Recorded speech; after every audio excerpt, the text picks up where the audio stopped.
He's Bob Pollock. You can give him a call right now at 479-1160 or 349-WCCS if you have a question about lawns, gardens, trees, plants, flowers. You name it. Good morning, sir. Good morning. How are you? I'm good. How are you today? Wonderful. So, people looking at the leaves, they're saying to themselves, when are they going to start changing? Are they just going to fall off? And Pennsylvania actually puts out a map, don't they? They do. Yeah, the leaf-changing map. I actually thought to update my map. Oh, did you? Yeah. You have go it in with and you look. today? Yeah, I did bring it. So this is for the week of October 10th to the 16th. Mm-hmm. Did I have that too far away?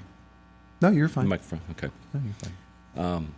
So right now, the northern tier Northern tier. is at the From about mid-state all the way east? best color. Mm-hmm. So those northern counties going east over there into the northeast corner, Wayne County and those group of counties are supposed to be at their best color right now. And then the bulk of the state is approaching, is what they're calling. They're in the approaching category? Best color. So yes. they're starting to change. They're starting, yes. Okay. And I'm sure as you drive around and you get different elevations and north side, south side. You see little you start changes to around see. here. Yeah. Yeah, but not much. big changes just yet. No. So we've had some, like some of the crab apples, they've already dropped their leaves. Some of the apple trees have completely dropped their leaves. Yeah. So it varies. I saw a red maple the other day that had completely dropped. Did it? Yeah, it had completely dropped. Mine hasn't started to do that yet. So that, and given that trees where it's located, it might have been stressed. Mm-hmm. It might be in a spot where there's not a lot of soil. There may be more pavement or soil compaction or something like that helps stress that tree, or it's on a really shaly soil that's maybe drier now than some other spots, and so that tree decided to lose its leaves sooner than others, and maybe didn't color up as nicely either. As I was mowing yesterday, I noted that I was scalping off parts of the lawn, and the reason I was scalping off parts of the lawn was because of the traffic underneath the ground, creating nice little tunnel lumps there. So I was going along and doing that, and at the same time, I noticed that on the one portion of one of the acres, the skunk had really been going at it hard and had really ripped up the yard there. Is that worth repairing now, or do I just wait until the spring because we're getting toward the end of the growing season? At this point, you probably could just let that go and wait till spring. If you need to still mow over that area, you might just level it up a little bit. Yeah. Well, later that's probably the last time I need to mow for grass length, but as the leaves start to come down, we'll go over that section again. Yeah. So it might help to just level that out, and then makes it easier for the equipment to run over it. Mm-hmm. Yeah, that was kind of disappointing because but it's been really good. Yeah, we're pushing it now to be able to seed that and expect that grass to get up and really take hold. Mm-hmm. Well, it depends on how long it's going to stay warmer. Yeah. If the soil temperature stays up, if we would continue the kind of pattern we're in, although it looks like we're going to have a couple dips in the temperatures. Yeah. Well, we haven't had a frost yet. But no. So that helps extend the growing season and gives you more time to do those kind of jobs. So you might get away with it now. Yeah. And oftentimes, the later we go, what will happen is that it might not germinate. Mm-hmm. So it takes, like for Kentucky bluegrass, it takes about 3 weeks for that seed to germinate. Okay. So if we would seed today, we're November. Yes, we're into November before it would ever come up, given if it has some temperature and ample moisture to germinate and start to grow. So that, an annual ryegrass, one of the big reasons it's in a mix is because it comes up quick. It germinates fast. So within a week, you might start to see the annual ryegrass or even the perennial ryegrass in that mix start to grow. And that's why it's in there, to give you a quicker cover so that the fescues and the bluegrasses and those other species have time because they take longer to germinate. Yeah. On our patio in the summertime, so we've gotten into the the habit now, the tradition of putting those nice big hanging baskets of grape tomatoes and cherry tomatoes that we get out at Yarnick's, and we enjoy those all season long. Mr. Chipmunk enjoys them too, and then he plants his own garden. Yep. So you get little tomato plants coming up all over the place. One of those came up beside the back porch, and it's protected from the overhang from the house. Is going to protect it a little bit. It's a pretty strong looking plant. Doesn't have any tomatoes on it yet, but it does have blossom. What are my odds that I'm going to be able to enjoy that all winter long?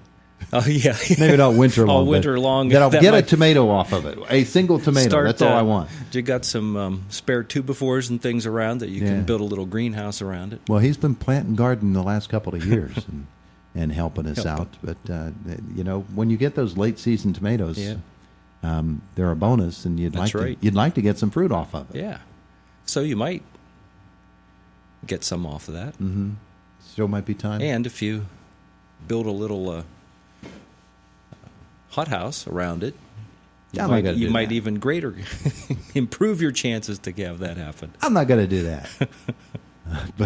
But in a protected spot, that helps. So, and you get a little bit of the heat off the house and the building and structures and things. So give it a shot. It's there. It's got a chance. You didn't have to plant it. That's true. That's true. Take advantage of it. All righty. It is Indiana in the morning, and we're talking with Bob Pollock, and we're talking about fall issues. So what are some of the other things that we ought to be doing as we're looking around the outside of the house, particularly next to the house where we might have shrubs or some tender plants? Yeah, and of course, tender plants, if they're annuals, when we get a good frost, those will clear out. And some people clear those out so that they can transition and have a fall display of plants for the month of October and Halloween and all that, and approaching Thanksgiving. So the mums and things like that. Perennials, a lot of them you can just let them die back on their own. Well, you don't have to trim them off. In fact, in a lot of cases, it's better just to let them naturally die back, because the plant will pretty much regulate itself.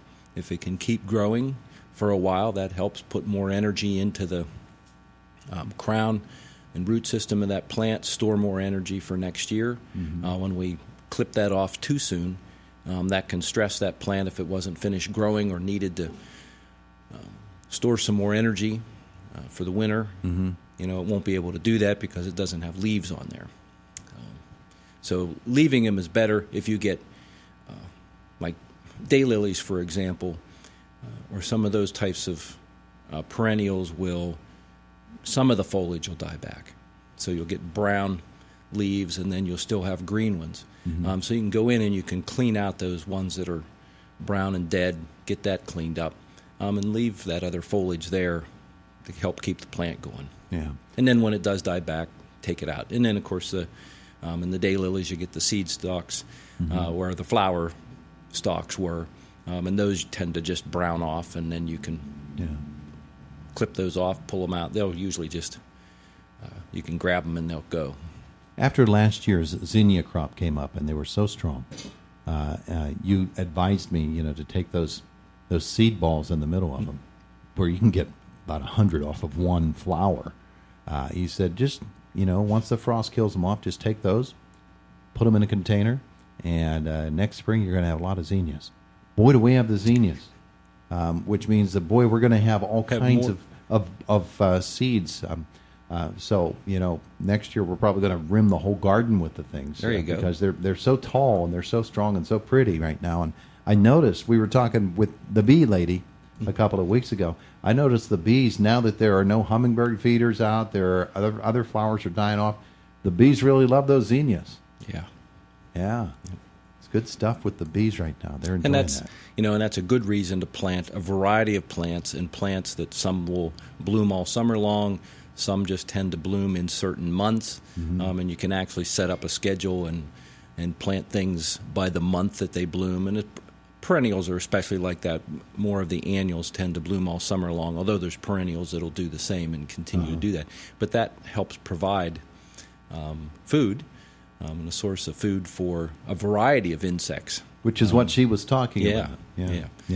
But by not concentrating that all in just June or July or August, when they need things, it's still at this time of year. So just having a few of those plants that will naturally bloom this time of year help them out as well. Should have asked you about this, but they're doing a Yellow Creek Yellow Creek State Park today. They're doing a controlled burn to get rid of some invasive plants. Maybe we'll talk about that next week, but we're getting toward news time here in just a couple of moments.